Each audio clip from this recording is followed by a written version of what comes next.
Hi, my name is Bill, and today I'm going to show you how to replace a screw for the top burner on your stove. The reason why you might have to do this is if the screw is missing or damaged. For this repair, all you'll need is a Phillips head screwdriver. Warning: before doing any repairs, please disconnect your power source.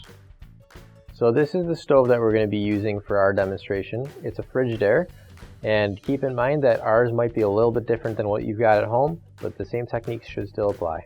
So to get to the screw, we're going to be taking off this grate here first. Set that off to the side. Take off this cap. We can also take off the burner. So you can see right here, we've got these two screws. We're going to be removing this screw here and putting a new one in there. A lot of times, just because this is where the fire is, some of these screws might tend to break off or go bad in general. So now you can grab your new OEM replacement screw. If you don't have one already, you can find one on our online store. And again, using our 1/4" nut driver, we'll just put that into the hole the old one was in, and we'll screw that down. Now we can replace our burner.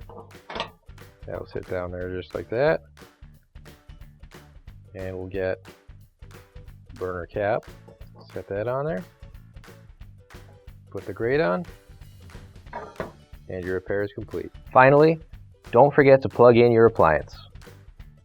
If you need to replace any parts for your appliances, you can find an OEM replacement part on our website, PCApplianceRepair.com. Thanks for watching, and please don't forget to like, comment, and share our video.